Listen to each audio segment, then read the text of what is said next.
Come to a new Maamar. The Maamar is called Vekiblu Hayehudim. This is a Maamar the Rabbi said on Purim cotton. Means that year on Tov Shlam Ches in 1988, then other was two others. So this was the small order.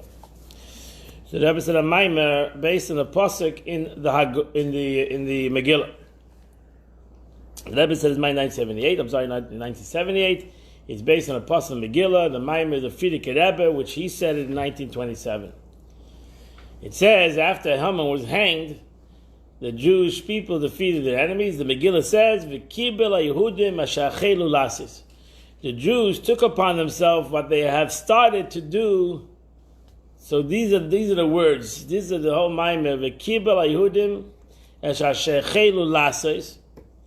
And what does that mean? They took upon what they started to do. So in those four words, there's a Gemara. So bring the Maamar. So wrote in the Maamar. What they started to do, what Mordechai had written to them regarding to establish Nahar Purim as a yearly celebration. But the Frierdiker Rebbe said this Maamar, 1927 in Moscow, 1927. He explained what they started to do. Refers to the Jews accept the Torah, giving the Torah that happened 957 years before the story of Purim. Vekiblu Hayehudim, the Yidden accepted upon themselves something that they started to do 1,000 years before. However, they did not complete the accepted Torah until the time of Purim. So Purim, it's a Gemara, Kima Vekiblu. The Purim is the completion of Matan Torah. So what the Jewish people accepted on Matan Torah, they didn't actually do it completely until Purim. This is similar to teaching the Gemara. And the pasuk in the Megillah also says we have another pasuk. It says, Kimu Vekiblu Hayehudim Aleim. It's a very interesting wording. Kimu Vekiblu. What are the two expressions? Kimu, the Jewish people established and took upon themselves. Kimu Vekiblu. Right. So what's the Kimu Vekiblu? Kimu Mashekiblu Klaid. When they said Nasa v'Nishma, a Matan Torah, they actually did not actually do it until Purim. So Purim is really a continuation or a completion of Matan Torah. Purim completed Matan Torah, the Gemara says. 957 years later. It took him 957 years to ultimately accomplish what Matan Torah want to accomplish. That's an interesting concept. Delay reaction. Jews are slow learners. And upon all these that joined them in the 2 days of Purim and Shusha Purim shall be never cease from to be celebrated according to the scripture, the practice, and according to their appointed times in every year. That's the Megillah. The Gemara teaches us that the word the Jewish people established and took upon themselves mean that the Jewish people established at the time of Purim that which they have already accepted upon themselves at the giving of the Torah. So what does the Frierdiker Rebbe add? The Frierdiker Rebbe explanation adds an additional level of understanding to the statement of the Gemara. Based on the Gemara, we understand the Jews accepted the Torah at the giving of the Torah. But acceptance wasn't established for eternity. That's what the Gemara says. So when was accepted for eternity, according to the Gemara, at the story of Purim. That's when it was accepted for eternity. The Frierdiker Rebbe, the previous Rebbe explains, the fact that the acceptance wasn't eternal shows that the acceptance itself wasn't complete. So that means that the acceptance of Matan Torah, not that it wasn't only eternal, but something was missing in the acceptance of Matan Torah. And that completeness was accomplished at the holiday of Purim. Therefore, the Jews didn't truly accomplish the complete acceptance until the time of Purim. So the Frierdiker Rebbe is just explaining the Gemara. The Gemara says that the Jewish people did not accepted themselves for eternity. They accepted themselves at the time of the giving of the Torah, for that time. And later, they accepted it upon themselves at Haman. They accepted totally. And why the Fidik Rebbe says? Because then it was complete. It was shleimus. Haman brought about a completion. And it was more than even the giving of the Torah, which is an interesting Gemara, which is a fascinating concept. So we have to understand that concept. Yeah, Matan Torah was 1,000 years before, and it was an unbelievable time, the revelation. And we're saying, in essence, that the story of Purim is in a way higher than even Matan Torah, according to the Gemara.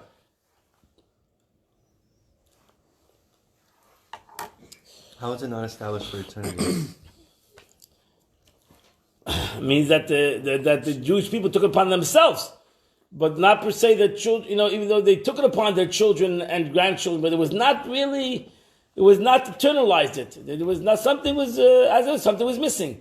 There was a missing link in this acceptance. It was and therefore why? Because it was the simple Gemara is because God forced them. At Matan Torah, God put the mountain over their head and told them, if you don't accept the Torah, I'm going to bury you here.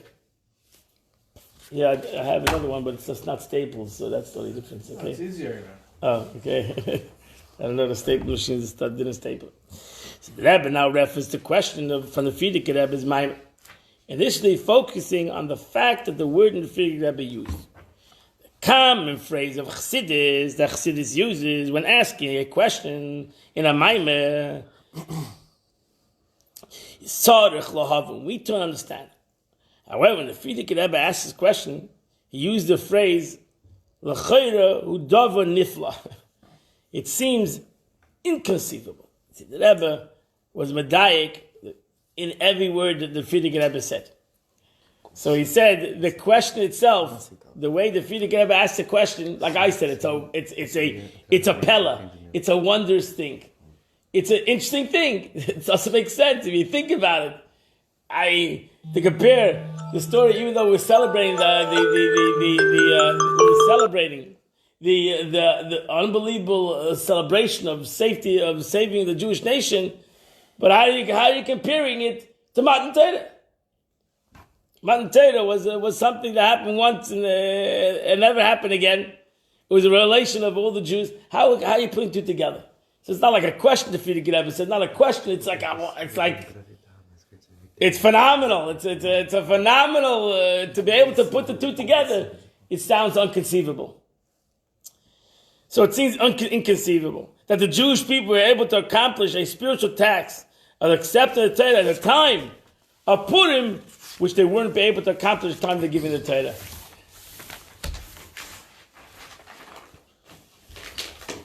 So that's a question. Why would the Gemara say that? Why would the Frierdiker Rebbe ask the question? Why would this be such a kind of concept? What is the meaning of this concept? The implication of the word nifla can be understood from how Chassidus explains the difference between rachik, far away, and nifla, which means inconceivable. From the pasuk, because the commandment which I command you to this day is not neflasi, is not hidden from you, nor is it rachik, far away.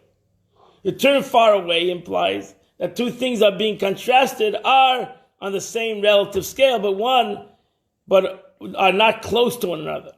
Rather, they are far away from one another, despite the fact that they are comparable. However, the word nifla implies that the two things being contrasted are completely incompatible to one another and aren't in the same scale at all. Little translation of nifla is wondrous, or more formally, out of this world. So that's what the Frierdiker Rebbe says. The Frierdiker Rebbe says to say this statement is an inconceivable, out of the world statement. For the Gemara to say that the Purim was a completion of Matan Torah is a wondrous thing to say. You should be wondered by that Gemara. The Gemara would say such a concept. You find, the Rebbe is leading up to something over here, because you find another thing in Purim that you don't find in any other holiday, and that is that you find Adalayada. You don't find in any other holiday Adalayada. that there's a halacha, you have to get drunk till you don't know the difference between Arar Haman and Baruch Mordechai. It's a paradigmatic thing. It's such an interesting thing that there's so many arguments on it. Does the Gemara mean it literally? What is the meaning? What is this thing? You have to go adalayada. You have to get drunk until you don't know the difference between the wicked Haman and the blessed Mordechai. So some say it means to go to sleep. You won't know the difference. You go to sleep. You won't know the difference. Right? But the simple meaning of the Gemara, the halacha is chayiv. You can look at Shulchan Aruch. Chayiv adam levsume bepurim. A person has to get drunk on Purim until he doesn't know, intoxicated on Purim. Not on Pesach. Doesn't say you have to get drunk on Pesach. You just went out of Mitzrayim. We're celebrating Yetzias Mitzrayim. Why don't you get drunk on Pesach? You have to drink 4 cups of wine, which is supposed to make you happy. But and therefore there has to be some happiness. It has to make you. But there's no concept that you have to drink 10 cups of wine until you get intoxicated. Why not? You just went out of Egypt. It's a great celebration. We should get intoxicated. There's no such kind of thing. You don't get intoxicated by Pesach. You don't get intoxicated by Shavuos. You don't get intoxicated by Sukkot. It's Zman Simcha Seinu. It doesn't say you get intoxicated, even though sometimes we do get intoxicated. But there's no mitzvah. There's no obligation. That's a little connected, Simcha Torah. With yeah, but there's no obligation. Right, there is a connection between Simcha Torah and Purim. According to Beis Shammai, he connects Purim to Simcha to Sukkot. It's another whole concept. So there is a concept. But you have a concept in halacha. Chayiv adam v'sum b'puri adal yad comes to the story of Purim. So what's so special about Purim that it's even greater than Pesach in a way, and then in Sukkot and Shavuos, which we're talking about Shavuos, the Matan Torah, the Gimel Torah, that we have to go adal yad. We have to reach up a level that we're so happy that we are in the level that there's no concept of good and evil, etc., etc. It's all one. It's all wondrous. That's a wondrous statement too. That's another Dava Pella that I can tell you that in that statement of Gemara and Halacha that you have to get intoxicated. There's so much explanations, interpretations to what the meaning. And self-less doesn't mean you gotta get drunk. What are you? We're a bunch of gluttons. We're a bunch of alcoholics. What is it? Topsy-turvy day? We're going to get drunk? No, it's self-understood. It's not halacha. You got to get drunk. You gotta get drunk. Is that halacha? Yeah, it's halacha. Chayev adam l'v'sum pura adal yad. Yeah, that's a halacha. So what's the Gemara trying to get out of this? It's halacha. By doing this, you have to reach up to level. We don't know the differences. You know how much mashki you have to drink not to know the difference between the wicked Haman and the Everyone is different. You got to get really drunk. So, unless you go to sleep. So, chapa dremel. So is that yet to be happy? No, it's more than happiness. Adalayada. Your happiness has to reach up to a level of adalayada. Dadalayada, till you don't know. Your happiness needs to reach up to a level that loyada. You know, you really, where do you find this concept? Is the aspect of Nadav and Avihu, right? The Torah, right after they went into the Beis Hamikdash, they came close to God. It says right away, what's the command? That to Aaron, you're not allowed to drink. Right? The command, and the Gemara said, what's the connection? What is the connection that they went into the Holy of Holies, or whether they went into the Beis Hamikdash uncalled for, because they want to come close to God with drinking. Because they drank. But what did they drink for? They drank to come close to God. They had an out-of-body experience. They wanted an out-of-body experience. Not a simcha that's adalayada. A joy that's an out-of-body experience. So is that The Gemara says you can have that. You have that out-of-body experience. And that is, the Gemara says you ain't simcha. There's no greater joy than of parents standing under the chuppah of their child. They have an out-of-body experience. The joy is more than just joy. The joy is, they're not dancing, they're standing there. But the simcha is an out-of-body experience. It's an inner joy. Now, you can have joy, you can drink and dance and be joyful. But la dafki, you're joyful. You're going through the motions. We're looking, that's why the Gemara says, ain't simcha la simcha shamitzvah. Real joy is a joy of doing a mitzvah. It's an out-of-body experience. In essence, the halacha wants you to have a simcha that's going to bring you to an adala yada. I don't know. Some guys need a drink. Some guys need a drink. Some guys need a sleep. I don't know. You got to figure out on Purim how to have an out-of-body experience. If you need a drink, drink and don't drive. If you need to sleep, go to sleep. Figure out a way how to have on Purim an out-of-body experience. And that's that's the obligation. I mean, you can't go follow the Shulchan Aruch says so. You need to accomplish on Purim something supernatural. Well, the truth is, that's what Matan Torah wanted to accomplish. What was Matan Torah? They were supposed to have, what happened to Matan Torah? They did. It's exactly what happened. What happened to Nadav and Avihu happened to every Jew at Matan Torah. They all died. So they had an out-of-body experience. God had to do Tchias HaMesim. He had to bring him back to life. He doesn't want to happen that on Purim. So have an out-of-body experience within your capacity and still be there. Right? We don't want you to chas v'shalom have an out-of-body. So it's not that God, so that's it. God forced them an out-of-body experience. I'm not telling you that God came down, revealed himself, they died. Like Nadav and Avihu, they died. Probably enjoyed it and wanted to go. You kidding me? That's the Gemara. That's a famous Gemara of Kam Rabbi, Shachtar Rabbi Zeda. Rabbi got up on Purim, they had a party, and he shechted him. And that's an unbelievable Gemara, another Peladic Gemara, that he did that. And the Rebbe explains, Rabbi didn't kill Rabbi Zeda. Because we see that Rabbi didn't ask forgiveness from Rabbi Zeda after he did that. He actually invited him the next year to come to the party. You know what I'm talking about? He bowed for a year. And what did he say? He says, no thank you. But the reason is not because I'm angry that what you did. I love, not every time happens a miracle. I might not come back. So that means Rabbi did the biggest favor to Rabbi Zeda. He gave him an out-of-body experience. That's why he never asked him to apologize. Because he gave him a gift. And that's why he invites him the year later, because he wants to give him again an out-of-body experience. Rabbi Zeda says, it was great. It was phenomenal. Thank you, but Lav Dafka, I'm going to come back. I want to come. You're not always happens a miracle. I'll come back. So therefore, that's what happened. Didn't happen a miracle, but not of an Avihu that Moses and Aaron says you're a holder here. Moses tells to Aaron that your two kids are holier than us, but they didn't come back. They didn't come back, and that's what we need. We need to come back. So that's a nifla. That's why the Rebbe says the question is a nifla. We have to understand this concept. What happened on Purim that we're supposed to reach of something higher than any other time in the year. Even though you're supposed to have simcha in every yontif, but this simcha has to be something higher than even simcha. The basic simcha, the basic joy that we're supposed to have. That's why to get to Purim, you got to start today. If you want to get to the Simcha of Purim, you got to start today. Today's Rosh Chodesh.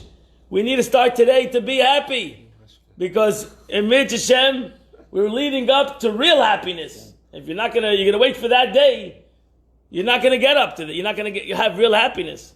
It's gonna be very hard to accomplish real happiness in one day. If you're gonna start today, you're gonna start today. Today's Rosh Chodesh. You're going to start to be happy. You have 14 days to get ready for the real concept of happiness. An outer lo yada. Outer lo yada. You're going to be able to reach up to a level of yada if you can do it through joy good, if you can do it through learning good, sleeping, mashka, whatever it takes. You need to reach up to this level. You need to start now. Maybe it also includes Klaliastika, Yom HaKippurim. In other words, it's a day that's like Purim. In other words, you can even cover that 100%. Right, correct. That's correct. Yom Kippurim. That's correct. That's another Maamar we learned last year. That's the beauty of Purim. The Purim, the Eibush to Mechaper, and this Simcha, the Eibush is Mechaper. The whole thing, Purim also. So in essence, according to the Gemara, Purim is connected to Yom Kippur, it's connected to Sukkot, it's connected to Shavuos, it's connected to every single holiday. And that's the meaning. It completes everything. It completes all the holidays, all the Yom Tovim. Why? Because it reaches in the higher level of the normal realm of things. It reaches up to an Indian that's Adalayada. That's how so we're going to have to understand what means Adalayada. It's not a nice statement in the Gemara, Adalayada. It's halacha.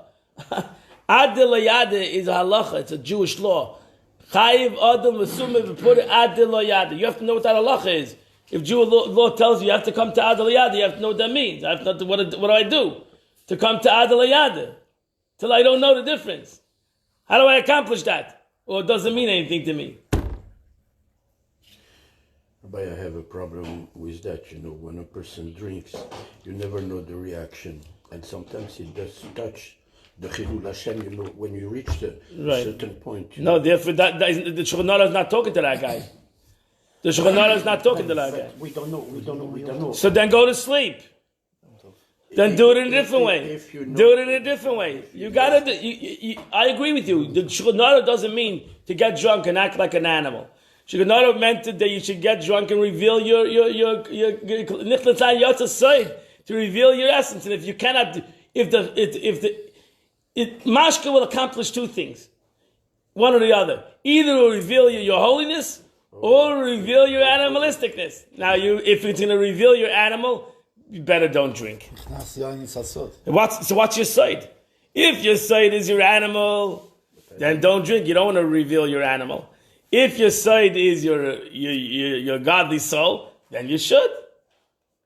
That's why most of us shouldn't drink. You don't know that. We shouldn't drink because it's going to reveal our nefesh habahamis. It's going to reveal our animalistic soul. So then you have to figure out a way how to reach Adalayada. You still have the halacha. You still have the law. You have to reach a level of simcha on Purim Adalayada. Figure it out, baby. How to reach Adalayada. In other words, you have to make a test before Purim. We're giving you 14 days to start to practice Adalayad. No, you have to follow Shulchan Aruch. We're Shulchan Aruch Jews. You got to follow Shulchan Aruch. Shulchan Aruch tells us, no, it's not joking. If the Gemara says a statement, there'll be a Gemara says a statement, but you look in Shulchan Aruch, it says the same thing. So the Shulchan Aruch brings down the wording. The only one who takes away that is the Rambam. He takes it away. The Rambam doesn't mention that. He just ignores that statement, the Gemara. But if you look in the Beis Yosef, in the Shulchan Aruch, it says openly. He brings down the Gemara.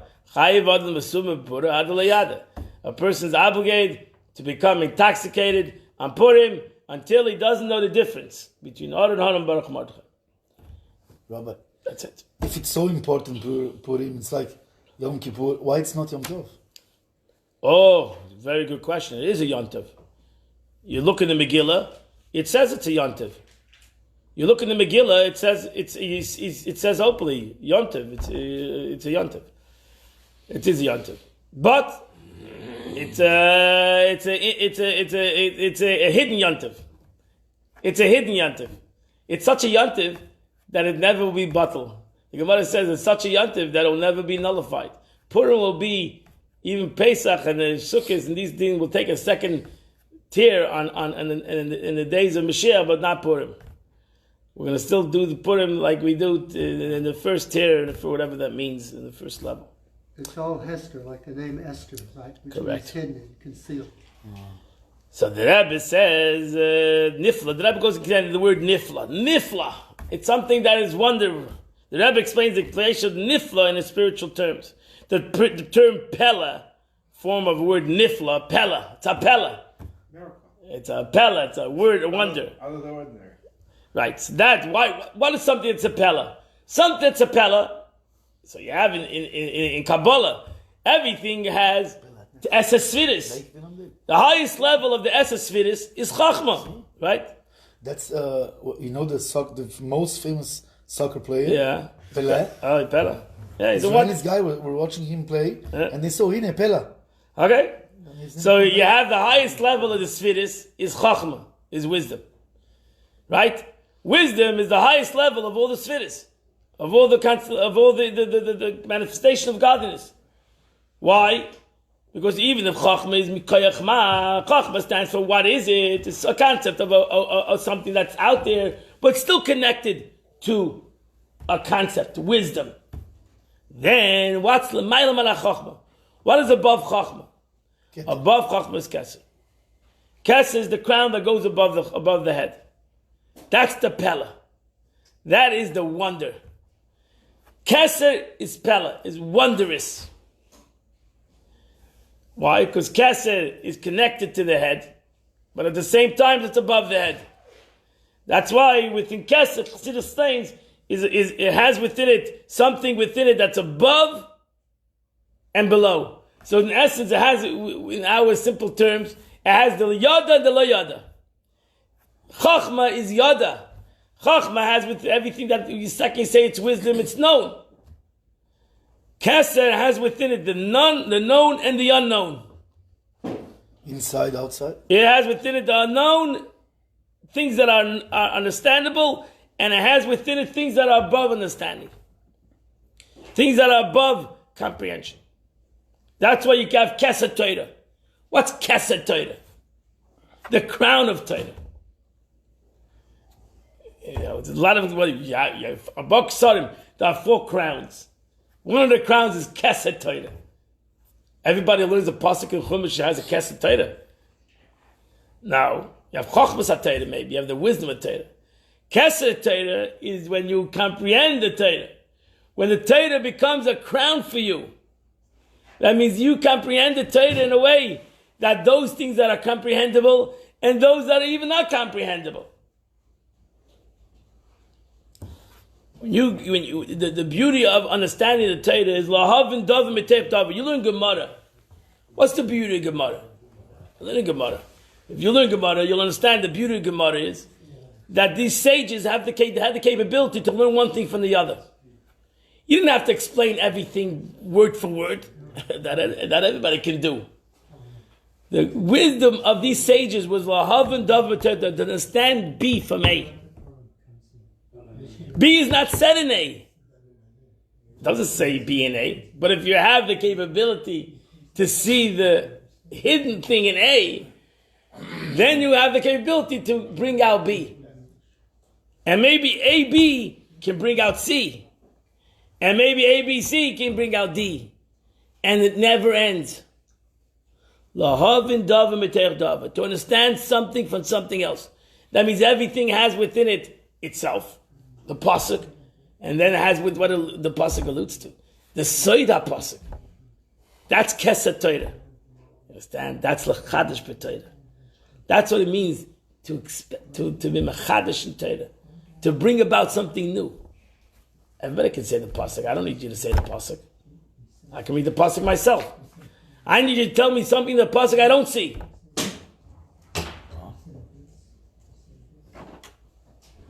Whatever. You tell me something in the pasuk that is not seemingly in the pasuk. Right? Of course, the pasuk is over here, and the pasuk over there, and that whatever. Whatever. It's like 13 principles of the Torah and Drashas. You can take, any one of us can take the 13 principles of the Torah and the Drashas and bring a Pella. That's the Pella. Understand? That is the wonder. That's the Keser Torah. That's the wonder. That's the Chidush. When the Torah says Yebenecha Chadoshim, it should be like new. It means that the Torah wanted that every day you should go. You should realize that the Torah has something l'schadish. Today is Rosh Chodesh. It's not just the beginning of the month. It is Chodesh. It's something new. We got to find. It's not just with just another month, right? We had to divide the year in 12 months. We couldn't have one long hemshech. We needed to divide it into 12. Why? Why couldn't we decide the year starts in there? We have 365 days of the year. Like the sun, that's the sun. These here finished. Why you need to divide it into 30, 30, 30? Seasons, 4 seasons. Right. Again, because we need a chodesh. The Eibush don't chaschachus. Lois chodesh. It's a schatush. It's a schatush. It's a new thing. It's a pella. It's a new thing that's happening here today. It's not just a continuation. That's why he says, if you realize there's a new concept coming into the world now, you would have it. It wouldn't be just yesterday. Yesterday was Chodesh Shvat. Was Shvat. Today is a Chodesh Adar. If you understand that it's new cheschachus in the world, there's a new concept coming into the world, you would be besimcha. If you just think it's a continuation, then what's a simcha? Yesterday was not a simcha. Why should today be a simcha? Why should today be a joyful day? Because it's not. It's a pella. The Eibishter did a pella today. He was mechadish the month. Chodesh hazeh, chodesh chodashim. It's a new chodesh. It's a new month. That's keser. That's when you reach up to the level of keser. That's keser Torah. We need to put the crown of Torah upon us. So the term pella, if it refers to the sphere of keser, specifically the inner aspect of keser, pnimis ha-keser, which is incomparable higher than the rest of creation.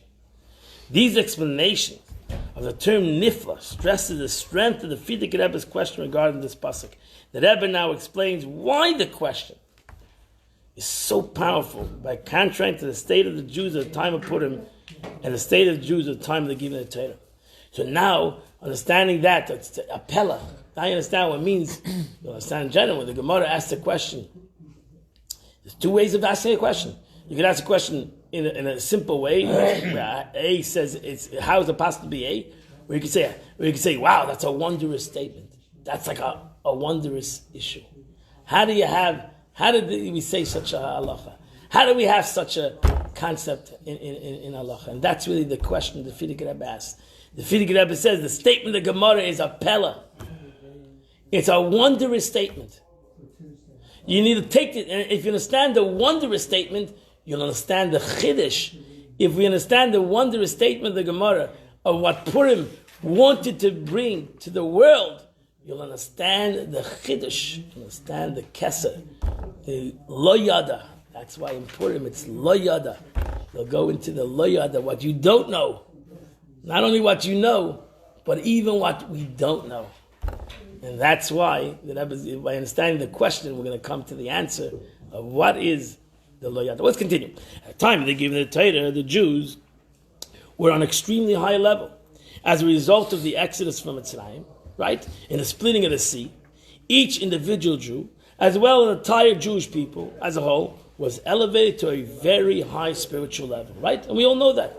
They went from the 49 levels of impurity, and they came back up to 50 levels of holiness. When the Jewish people at Mitzrayim, the King of Kings, the Holy One, blessed be Himself, was revealed to them. And at the time of the splitting of the sea, the conclusion of the exodus of Mitzrayim, an ordinary maidservant was able to see the spiritual levels, which even the prophets were unable to see. It says, Roshiv Chalayam, what a simple maidservant saw at the splitting of the sea, even the prophets couldn't see. So can you imagine the revelation the Jewish people saw even at the splitting of the sea? We're not even holding by Matan Torah yet.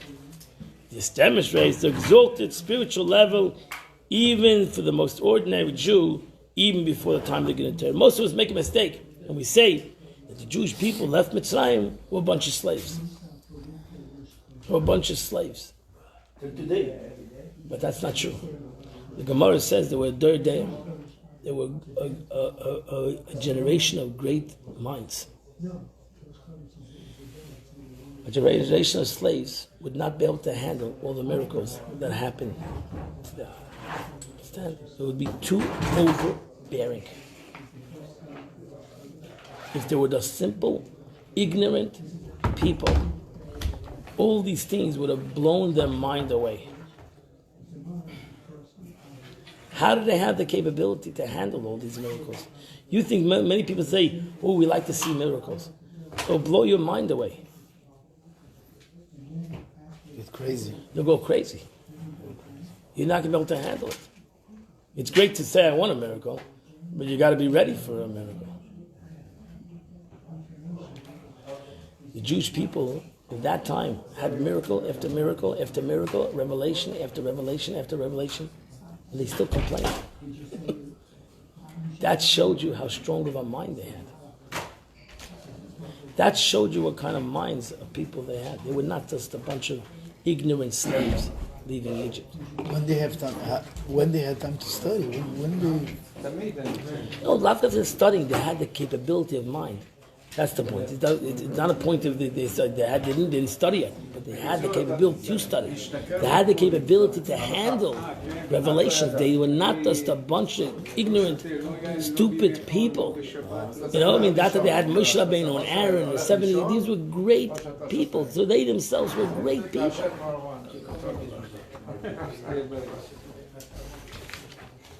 And still they didn't accept. And still the people of the Jewish people of Purim were higher. And I will continue the Maamar.